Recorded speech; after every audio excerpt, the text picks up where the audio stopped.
saying goodbye to Jody Fortson is going to be a tough one. I know we're both big Jody Fortson fans. So saying goodbye, a final farewell to Jody will be a part of this episode too. So anybody who's get your tissues if you want to say bye to Jody for being a Chiefs Kingdom member. But he was with us for a lot of rings, so he'll always be a Chief for life. Always be a Chief for life, man. I tell you what, man. Jody gave a lot while he was here. Like we were talking about, one of the fan favorites. He was able to transition himself from being a wide receiver to coming a tight end, and it's somewhat a difficult thing depending on what type of offense that you're actually running, right? But what Jody gave was a lot of competitiveness. Okay, I think a lot of his playmaking ability, we've seen it. We've seen him shine in games, and I'm talking about just go one-on-one with corners, safeties, linebackers, and win. And so we've seen a spot there that Jody had feel for us, because he was a guy that you could put on the field, and it was all about matchups. That's what you see. It's all about matchups. But Jody Fortson, man, did a tremendous job for us the time that he was here with us. Hate to see him go. Wanted to see him last year, man, and no telling what this offense could have been with him on it. Obviously with the elbow issue and him having to deal with that. It was kind of it's one of those things like kind of writing on the wall, right? Because it's like, okay, what do you do with a guy like this? Do you look to get better, or are you looking to get worse? And so Jody, like I said, he gave something here. I remember going on the show talking to him. Who was that? My man Harrison. What's his name out there? Yeah. Carrington Harrison. You went on. Carrington Harrison. Yeah, Carrington. Yeah, we got on the show. We was talking about, Jody scoring how many touchdowns, and I think I might have said somewhere around. I wouldn't be surprised if he would have got 8 one year. And to be honest with you, I think he might. I don't know how many he had at that year, the time, but he might have got half of those, if I'm not mistaken, possibly. I think he scored a touchdown in the first 2 games of the season that year. 2 games, yeah. And so I don't think it was something that was far-fetched for especially a guy with his type of talent, caliber player he was, especially when we seen that he had a role here in this offense, right? And so, like I said, unfortunately, he ended up getting hurt, man. But, yeah, I think he goes down to South Beach, down to Miami, and I think he does well. I think he does well down there. I think they're going to feed him the football. Obviously, they knew what they was going to get from him. He is going down to be with actually a wonderful tight ends coach, who is actually the father of the wide receiver coach in Connor Embry. And his father, really? He's the tight end coach down there? Yes. Oh, wow. Tight ends coach. He is the tight ends coach. He is the assistant head coach. And I think he'll do well. And so if I'm telling you, if John got him down there, who used to be my coach in Kansas City under the Herm Edwards era, he's gonna do a good job, because John don't pull no punches, and he knows the barometer of guys that he's coached. And I'm just gonna give you a list of guys that he's coached, right? So John Embry has coached Mercedes Lewis. He has coached George Kittle. He has coached Tony Gonzalez. He's coached Jason Dunn. Okay, right? And he has coached Mike Gesicki. Gesicki was there, and that John's going to do a great job. He's a hell of a coach, a hell of a guy. And if he's getting, like I said, if he's getting Jody down there, he knows what he's got in him. Believe me, he knows that. So, yes, those are good names. JD, I think I'm hearing myself on your end. Okay, no, I think it's good now. It's good now. Okay. I was for a second, but yeah, man, obviously, yeah.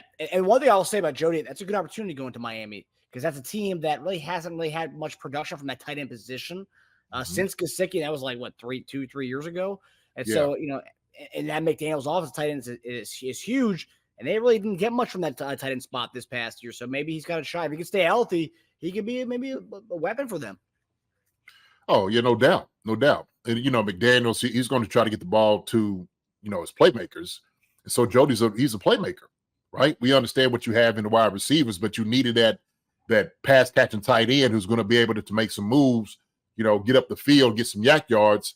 And to me, it makes sense, right? McDaniels is sitting there looking like, well, shoot, here we have this guy, Jody Fortson's coming from Kansas City, who's been in probably the best offense with the best quarterback, and then all of a sudden we get him because he's been under the tutelage of Travis Kelce. His time? Come on, man. That's a win-win for them. So I think this makes sense. That makes a lot of sense to bring in Jody Fortson down there in Miami, right? So he's gonna be a force to reckon with, and you know, when we'll play him, you know, when that's going to be, I know he's going to be trying to, you know, get out there and get loose on us, right? Sort of like Tyreek does when he plays us, and you know, but I don't think Jody's is on any type of revenge factor. Jody's just trying to go out there and just ball. So, yep. Yeah. So I looked up. He had 2 touchdowns that year. He had a touchdown week 1 against Arizona. Then it wasn't until a few weeks later where he had a touchdown against Tampa Bay. So he had 2 touchdowns. 2 touchdowns, but that was on. It was on a good track, right? It was on a good track. So, So obviously Jody Fortson is the headliner of the 3 tight ends that are free agents from our squad. Blake Bell being the belldozer, our guy who comes, our good blocking tight end, a guy who comes in on, does a few QB sneaks and has done some over the years with us. And then Matt Bushman are the to round out our free agent tight ends. JD, obviously we talked about Jody Fortson, what he's done for us offensively, the red zone, and Blake Bell's been one of those steady guys throughout the years in Kansas City.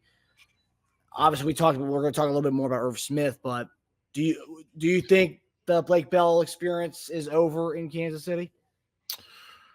You know what? It's too early to say, but with the signing of Irv Smith Jr., I do believe it is coming to an end. And the reason I just say that is, if you have guys with similar skill sets, especially at that position, right, where you don't have, you know, you're not going to carry 4 or 5 tight ends on the roster. You're just not going to do it. I think it might be coming to an end, man. Seriously. And Blake Bell's did a tremendous job the time that he's been here with the Chiefs. Like you said, somebody who's been consistent, somebody who's been a staple of what we did offensively. And so, you know, we don't know. We don't know what the future is going to hold right now as far as with Blake Bell at this moment. But just talking about his contribution with the Chiefs, I mean, he's 3-time, you know, Super Bowl winner. So that's the thing about it with Blake Bell. And he's fit in the room with Travis Kelce during this time. And so he's etched himself out as that, being that guy to be the blocking tight end. And he's done a pretty good job of that. So we'll just have to see. We'll just have to see, right? And so if he hasn't gotten signed, who's to say? Like, hey, the Chiefs may be like, hey, let's bring you back, see what this is going to look like. But to me, Irv Smith is like that one, like I said before, are you getting better? Are you getting worse? Or are you moving forward? And I think with this sign of Irv Smith is an indication of moving forward, okay, with guys. And they want to make sure that they're going to use him to get his reps. Whose reps is he going to take? Well, naturally, I think it's going to be Blake Bell, right? I don't think he's going to come in and take Noah Gray. Now, he might eat into Noah Gray some of the stuff that Noah does, right? Since Noah's a smaller type of tight end, now he could put Irv Smith kind of in the backfield doing some things, okay? So we'll just have to see it, man. We'll just have to see. So I think looking at the Fortson and Bell right there, I think Irv Smith's a nice combo between the two of them. And you know, when it comes down to training camp time, we're talking about some cut down days. We don't have to carry 4 tight ends anymore, right? We can say, hey, like, we have a guy who could do a little bit of both of 2 guys who are gone now, and we can carry another spot in another position. You know, we can carry an extra running back, carry an extra receiver, carry an extra D lineman. So that kind of gives us the flexibility as far as roster with having Irv Smith, who can do a little bit of both what Fortson and Bell brought. Yeah. Here's the thing, though, too.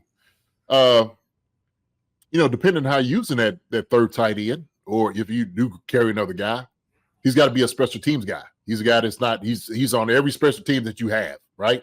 Punt return, kick return, punt cover, field goal. I mean, you name it. He's got to be that guy. And so he's got to be stellar what he's doing, playing special teams if he wants to make the roster. So It's not like they're just going to give a guy, like I said before, I'll keep saying it again. This is not a popularity contest. You know, we might like you, but the Chiefs got to love you to put you out there on the field. So that's how those things work, right? So, looking at, I mean, and Bell played for us in 2019. Then he went to Dallas, and then he ended up coming back to us the following year. So I mean, like, just to say, I mean, he's free agent doesn't mean he's not going to come back. But you know, that was also 5 years ago, and he's 5 years older now. So it's like, you know, it's the name of the game, you know, to get younger and cheaper, you know. So, hey man, I tell you what, I told you this, and Will Shields was absolutely correct. Every day that you're in the NFL, they always try to replace you. If they can replace you, they're going to try to do it, right? With better talent and cheaper. So, yeah, I was watching the Dynasty documentary on Apple, the Patriots one, which is great. It gives you a good insight as to how the players thought of Belichick.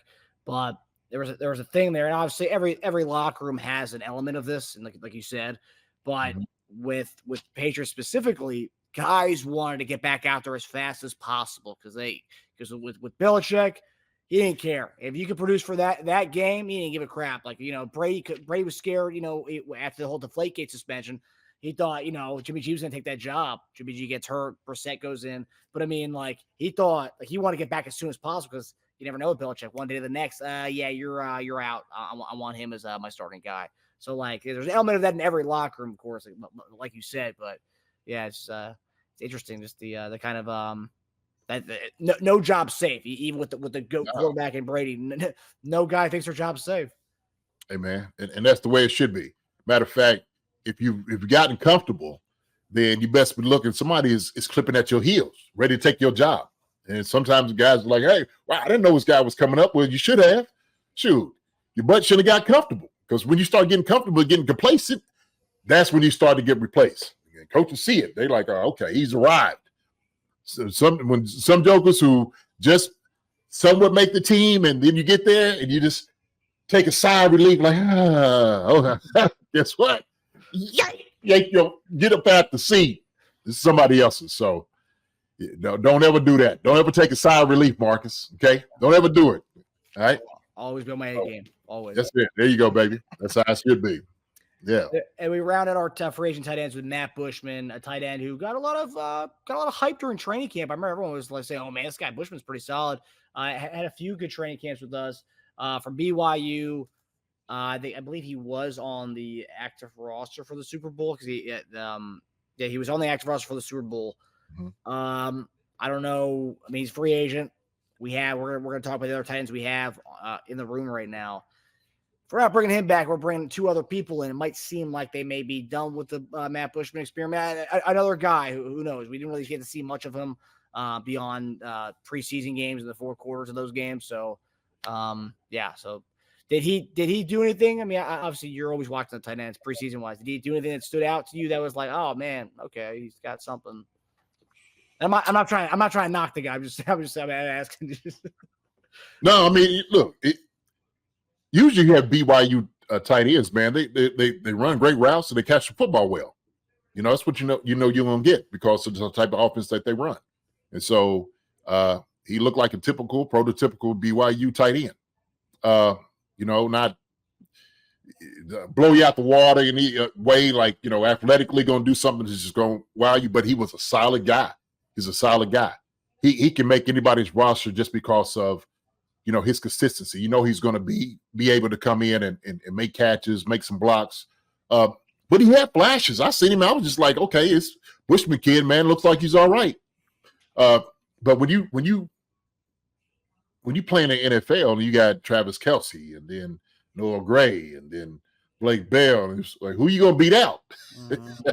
Who you beating out? So that's how that thing works, man. That's how that thing works. So if Matt Bushman finds a home somewhere else, good for him. Good for him. They'll get a good guy. So, yeah. Not much. I don't see much Matt Bushman love in here. I see a lot of people are sad about Bell leaving. And obviously, yeah. That's that one thing I've noticed in doing the looking at the departures when we've done our episodes the last few weeks. People have this kind of this bond with the with the guys who've been on the team for these Super Bowl runs. And, people don't want to see certain guys go sometimes. And, it's just, if people just get attached, we all get attached to the guys who've been on us for success, and we, just tough to see some guys go. I don't think Matt Bushman gets that. I think Blake Bell's more of that guy. He's been our QB sneaker over the last 5 years. I mean, come on. It's almost like, like, uh-oh, here it comes. Watch the trick play. Watch the sneak. And no. So. We need to get Irv Smith on the show to ask him if he's got any experience with QB sneaks, because that might be his job going forward. Hi, everybody. Thanks for watching. Subscribe here to get the latest from the show. Also, be sure to check out the best clips from Chief Concerns. And if you prefer to listen to the show, subscribe and follow us on Apple Podcasts, Spotify, and anywhere else you get your podcasts.